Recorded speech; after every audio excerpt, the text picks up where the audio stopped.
RG Kar medical college ও হাসপাতালে মহিলা চিকিৎসককে ধর্ষণ এবং খুনের ঘটনার প্রতিবাদে এখনো উত্তাল রাজ্য রাজনীতি। দেশজুড়ে চলছে নিন্দার ঝড়। অপরাধীকে দ্রুত দৃষ্টান্তমূলক শাস্তির দাবিতে চলছে বিক্ষোভ মিছিল।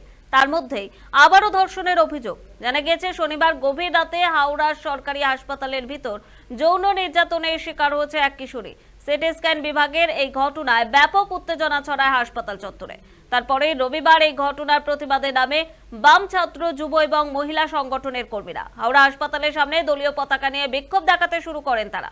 বিক্ষোভকারীরা হাসপাতালের সুপারের পদত্যাগের দাবি করেন। নাবালিকাকে যৌন নিগ্রহের প্রতিবাদে বিক্ষোভকারীরা হাসপাতালের সুপারকে ডেপুটেশন দিতে গেলে বিক্ষোভকারীদের সঙ্গে বচসা বাঁধে। পরিস্থিতি নিয়ন্ত্রণে আনে হাওড়া সিটি পুলিশ।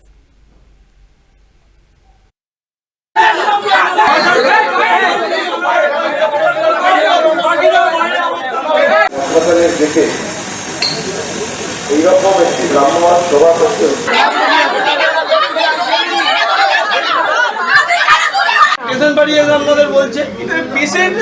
বাড়ির লোকেদের অ্যালাউ করা হচ্ছে না স্যার। বাড়ির লোকেদের যে পেশেন্টের কি হচ্ছে, বাচ্চা কেমন আছে, 3 দিন ধরে দেখলাম বাচ্চাটা সুস্থ আছে।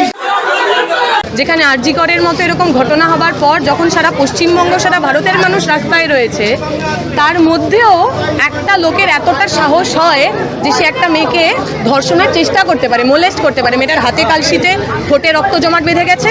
কতটা সাহস আমরা প্রশাসন হিসাবে, সরকার হিসাবে ধর্ষকদের দিয়েছি সেটা আমাদের ভাবা উচিত। 1 নম্বর, সুপার বলছেন যে ভদ্রলোক কাজটি করেছেন, যে লোক এই কাজটি করেছেন, তিনি নাকি কন্ট্রাকচুয়াল স্টাফ, তিনি পার্মানেন্ট স্টাফ নয়।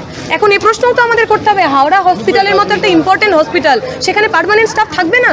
সেখানে এত গুরুত্বপূর্ণ জিনিসগুলোর জন্য কোনো পার্মানেন্ট স্টাফ নেই? আমরা বললাম যে কোনো জায়গায় যদি কোনো মহিলা একা যায়, আয়দার কোনো মহিলা নার্স থাকতে হয় অথবা তার বাড়ির লোককে যেতে হয়। তারা গেল না কেন? উনি বলছেন আমি জানিই না। প্রথমে যিনি সুপার তিনি তো মৌনব্রত ধরেছিলেন, আমরা বুঝতে পারছিলাম উনি ধ্যান করছেন না অন্য কিছু করছেন, মেডিটেশন করছেন কিনা। পরে অনেক চেঁচামেচি করার পর একটা দুটো কথা বলেছেন এবং একদম শেষে যখন ওনাকে বলা হলো যে আপনার বিবেকের তাড়না থেকে কিছু বলুন, আপনার বাড়িতেও তো একটা মেয়ে আছে 13 বছরের, তার জন্য তার কথা ভেবে কিছু বলুন, তখন উনি বললেন 3-4 দিনের মধ্যে উনি সব ঠিক করে দেবেন, যদি না করতে পারেন নিজেই নাকি পদত্যাগ করবেন। সিটি স্ক্যান মেশিন খারাপ ছিল গত 3-4 দিন ধরে, হঠাৎই এক সময় ঠিক হয়েছিল, সেটাও কিন্তু ওরা সঠিকভাবে জানায়নি।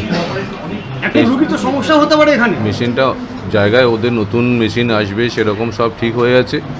গত 3-4 দিন ধরে মেশিন খারাপ ছিল, এবার ওরা সন্ধেবেলায় কখন ঠিক হয়েছে সঠিকভাবে জানায়নি। ওরা পার্সোনালি ওয়ার্ডে খবর দিয়ে পেশেন্ট নামিয়েছে। আমি যদি জানতাম আমরা নিশ্চয়ই ব্যবস্থা নিতাম। এটা একটা হার্ট রিসার্চ সেন্টার।